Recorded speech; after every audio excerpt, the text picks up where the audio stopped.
नमस्कार दोस्तों, जय मां भगवती, जय मां शक्ति। आप सभी का हमारे मदर मेलोडीज चैनल पर हार्दिक स्वागत है। जैसा कि आप सभी जानते हैं कि हम हमारे चैनल पर धार्मिक चीज़ों का प्रचार प्रसार करते हैं। धर्म से जुड़ी चीज़ें ही हम आपको बताते हैं। आज हम बात कर रहे हैं ऐसे संत की जो हमारे सनातन धर्म के एक बहुत मजबूत और बहुत बड़े स्तंभ हैं। आप सभी उनके नाम से वाकिफ हैं, सभी उनको जानते हैं। उनका नाम है श्री प्रेमानंद जी महाराज। आज हम आपको बताएंगे कि कैसे उन्होंने अपने जीवन को इतना कष्टप्रद बनाते हुए, अपने जीवन को इतना भगवान की भक्ति में छोड़ते हुए, अपने शरीर को ना जाने कितने अनेक कष्ट दिए, जब जाके आज वो इतने मुकाम पर हैं। आज हर कोई उनके एक दर्शन पाने को ललायत है। बड़े बड़े नेता अभिनेता आपने देखे होंगे, उनके वहाँ आते जाते रहते हैं। तो कैसे उन्होंने अपनी एक यात्रा है उसकी शुरुआत की। तो जैसा कि आपने भी उनके श्री वचन श्री मुख से सुना होगा कि जब वो मात्र 13 वर्ष की आयु में थे, तब उनका अपने घर से वैराग्य पहुंचा। एक वीडियो में उन्होंने बताया है कि जब वो अपने किसी रिश्तेदार के घर गए हुए थे, तब उन्होंने वहाँ एक बूढ़े व्यक्ति को देखा जो लाचार थे और जो 11 वर्ष में तो घर छोड़ दिए, तो भाग पड़े थे भगवान की तरफ। तो अगर ये बात आपको चुभ रही है कि कोई अपना नहीं, अपनों से वियोगी होगा, तो रोटी के लिए भी मोहताज थे। वहाँ उन्होंने जो घटना देखी, उस घटना को देखकर उनके मन में एक वैराग्य, उनका मन विचलित हुआ। उनका इस माया से पर्दा उठ गया। उसके बाद वो अपना घर त्याग कर अपने ही गांव के पास के एक मंदिर में रहते रहे। 2-3 दिन तक जब वो वहाँ मंदिर में रहे, तो वहाँ उनके भाई और उनके चाचा ताऊ जो थे, उनसे मिलने गए, घर आने का आग्रह किया। लेकिन घर आने के आग्रह करने पर हम आपको अपने पिता की बात बता रहे हैं। हमारे पिता जिस दिन हम भागे, उसके 3 दिन बाद हमको पकड़ा गया। तो जो देखा पिताजी आ रहे, सुहा कौन उठ खड़ा हो। तीसरी बार का आप खड़ा हो गया, हमें लगा डंडा पड़ेगा। चौथी बार तो खड़े के बच्चे ही थे। उनका आपसे प्रार्थना करें, उनका बताओ, उनका ये जिंदगी भगवान के नाम है, आप चाहे काट डालो ना, घर जाएंगे ना आपकी बात मानेंगे। उनसे मिलने गए, घर आने का आग्रह किया। लेकिन घर आने के आग्रह करने पर उन्होंने साफ इनकार कर दिया कि वो घर नहीं आएंगे। उसके पश्चात जब महाराज जी के पिताश्री को लेने आए, तब वो थोड़ा घबरा गए। उनको एक डर हुआ कि अब अगर नहीं गया तो पिताजी डांट लगाएंगे, पिताजी माने। तब महाराज जी का नाम था अनिरुद्ध। प्रेमानंद जी महाराज, इनका बचपन का नाम अनिरुद्ध कुमार पांडे था। सभी इनको गांव में पांडे पांडे कहकर बुलाते थे। पांडे नाम से ये मशहूर थे। इनके पिताजी का नाम शंभू पांडे था और माताजी का नाम राणा देवी। अपने छोटे से बचपन में, जीवन में इन्होंने इतना सब कुछ देख लिया कि जो वैराग्य इंसान को मृत्यु के निकट तक भी नहीं प्राप्त होता, वो उन्होंने मात्र 13 वर्ष की आयु में प्राप्त कर लिया था। उसके पश्चात जब पिताजी ने इनसे पूछा कि क्यों घर क्यों नहीं आना चाहते, तो इन्होंने कहा कि मैंने अपने संपूर्ण जीवन को भगवान को समर्पित कर दिया है। तब इनके पिताजी ने इनसे 2-3 बार और पूछा कि क्या घर नहीं आएगा, क्या शादी नहीं करेगा, तो उन्होंने साफ इनकार कर दिया। और फिर उनके पिताजी ने भी इनको कहा कि ठीक है, अगर तुम वैराग्य ही चाहता है, अगर तुम साधु बनना चाहता है, तो ऐसा साधु बनना कि जो सभी तेरे पर नाच करे। इसके पश्चात महाराज जी काशी में गए, जहाँ उन्हें आनंद सपुर ब्रह्मचारी के नाम से जाना गया। आनंद सपुर ब्रह्मचारी के नाम से ये गंगा में निवास करते रहे, काशी के 80 घाट के ऊपर और अलग अलग जगह पर। वहाँ महाराज जी के साथ अनेक घटना घटी, जिनका जिक्र इन्होंने स्वयं अपनी बहुत सारी वीडियोज में, बहुत सारी कथाओं में किया है। ये प्रवचन करते समय भी अपने जीवन की कई लीलाएं बताते हैं कि कैसे इन्हें के सामने अलग अलग समस्याएं आई, कैसे उन्होंने बूढ़ों जो है दर्वी लोग हैं उन्होंने भी सताया इनको, और अन्य कई लोगों ने भी इनके साथ व्यवहार किया। उसके पश्चात जब ये शिव भगवान की भक्ति में संपूर्ण लीन हो गए, तब पश्चात वृंदावन आए। वहाँ भी ये अकेले ही रहते, जीवन में कभी किसी का संग नहीं किया, कभी किसी से मांग कर नहीं खाया, भगवान की शरण में रहे, भगवान की शरणागति में रहे, और भगवान ने इनके ऊपर अनेकों ने कृपा की। उसके पश्चात ये अपने गुरु जो अभी इनके राधा नाम के जो विश्व ब्रह्मांड में गुरुदेव जैसा प्यार करने वाला कोई नहीं है। मेरे स्वामी है, वो मेरे प्राणनाथ है, मेरे जीवन दान है। गुरु और शिष्य एक ऐसा महान संबंध है कि इससे बढ़कर सृष्टि में कोई संबंध नहीं। बस अपने मन और प्राण गुरुदेव को अर्पित कर दो, वो प्राण और मन को प्रियालाल के चरणों में ऐसे समर्पित कर देंगे, किसी साधना से नहीं होता। और विश्व में सहचरी भाव की जो उच्च अवस्था पूज्य श्री सदगुरुदेव भगवान को, हमारे सदगुरुदेव इसलिए हम कह रहे ऐसा नहीं, जो उच्च कोटि की अवस्था है जहां पहुंचना बड़े बड़े ब्रह्म प्राप्त महापुरुषों के लिए भी दुर्लभ है, उन लाडली जी की श्रीअंग परिचर्या में नित्य निरंतर स्थित और समस्त वाणियों के रस का अवगान की हुई मां पूज्य सदगुरुदेव।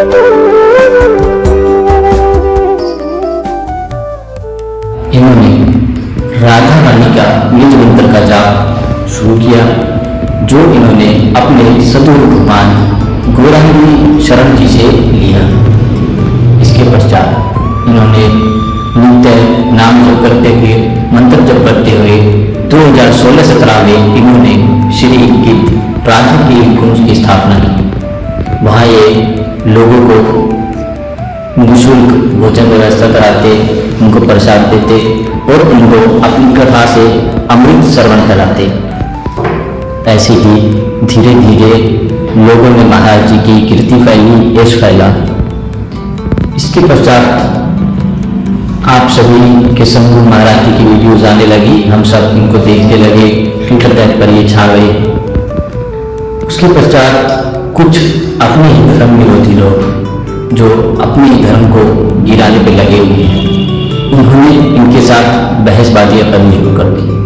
कोई इनकी गाड़ियों की वीडियो बना के दिखाता कि देखिए महाराज जी तो इतनी महंगी गाड़ी को चलती है, महाराज जी तो ऐसे करते हैं। लेकिन किसी भी एक भी धर्म विरोधी व्यक्ति ने यह नहीं कहा कि महाराज जी 17 साल से किडनी सिंहग्रस्त होने के पश्चात सभी लोगों को मुफ्त में फ्री में कथा सुनाते हैं, प्रवचन करते हैं, उनके जीवन के अनेक संकट दूर करते हैं। वो कभी किसी अधिकारी से कुछ नहीं लेते। अगर कोई उनको कुछ देना भी चाहे तो वो ऐसे व्यक्ति हैं, ऐसे संत हैं वो कि वो खुद स्वयं मना कर देते हैं। वो कहते हैं कि हम यहाँ लेने के लिए नहीं, देने के लिए बैठे हैं। अगर हमें कुछ चाहिए होगा तो हम भिक्षा मांग कर पा लेंगे, लेकिन हम किसी के सामने हाथ नहीं फैलाएंगे। में और 300 उसकी जरूरत नहीं है। और मैं आपको ऐसा कोई बातचीत ना करें। शॉल की परमिशन दे देंगे। नहीं सुनो, क्या है कि शॉल अर्पित करना चाह रहे थे आपको। नहीं, हमारा क्या है कि देखो ये परमार्थ मार्ग है, हमें जितना वस्त्र चाहिए उतना, जितना भोजन चाहिए उतना। इसके बाद जैसे हमसे कोई परिचय बताता है, समझना कि हम अमुक पदाधिकारी हैं, हम अमुक पद में हैं। देखो भाई, हम ये सुनने के लिए बाबा जी नहीं हुए। अगर हमने देखा कि चुनरी माला उठाने से और आपका जो पद है उसको डालने से यहाँ भीड़ लगने लगी, तो किसी को माला नहीं, किसी को चुनरी नहीं और किसी से परिचय नहीं। आप हमारे प्रभु का परिचय यदि जानना चाहते हो तो हम बाबा जी इसीलिए बैठे हैं। हम आपको परिचय बताएंगे और वो ये बताएंगे कि आपका जीवन कैसे मंगलमय और उन्नतिमय हो। उसके पश्चात भी कुछ धर्म विरोधी लोग उनके पीछे पड़े। इसके पश्चात आप सभी हैं, इनकी एक और कंट्रोवर्सी देखी होगी जो कि पंडित प्रदीप मिश्रा जी के साथ हुई। उन्होंने एक कथा में कहा कि जो राधा रानी जी हैं वो भगवान श्री कृष्ण की 16,108 जो रानियाँ हैं उनमें नहीं आती, उनका विवाह कहीं और हुआ था।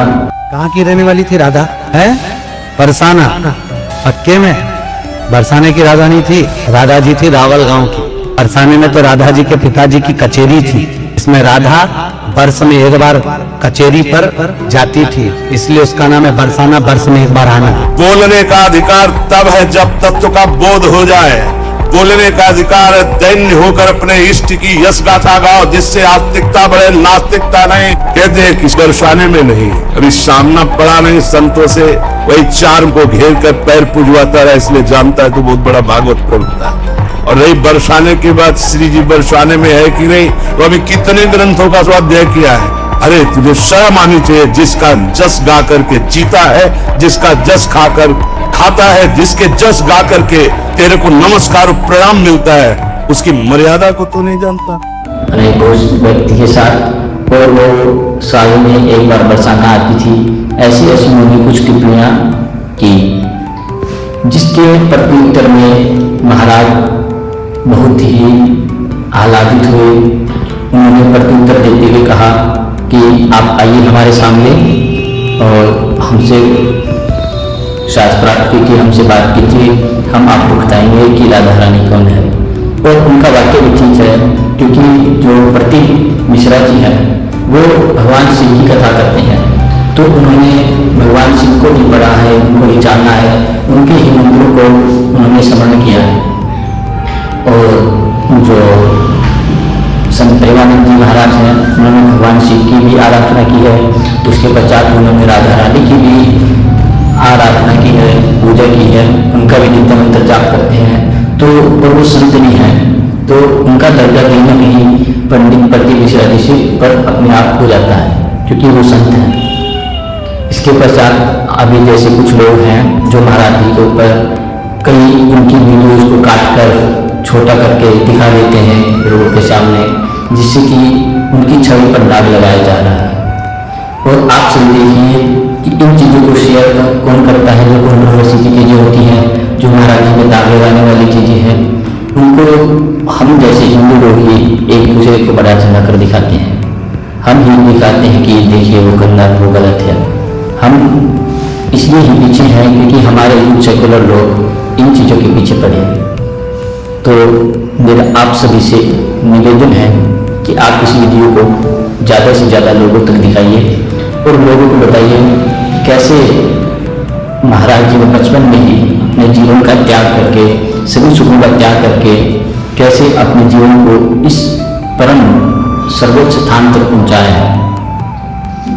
कैसे इतने बड़े बड़े लोगों से मिलने के पश्चात, इतने बड़े बड़े लोग उनके पास आने के पश्चात उनके मन में कभी लोभ, लालच, छल, कपट कुछ भी नहीं आया। इतनी बड़ी बीमारी से उपस्थित हैं, फिर भी सबका भला करते हैं, समाज का भला करते हैं, ब्रह्मचर्य के ऊपर समाज को जागरूक करते हैं, गौ सेवा के ऊपर लोगों को जागृत करते हैं। हर रोज सुबह वो अपनी पदयात्रा करते हैं, लोगों को दर्शन देते हैं, लोगों को आशीर्वाद देते हैं, सबके मंगल की वो कामना करते हैं। लेकिन फिर भी न जाने क्यों हमारे धर्म के लोग और कुछ अन्य लोग उनको गिराने में लगे हुए हैं।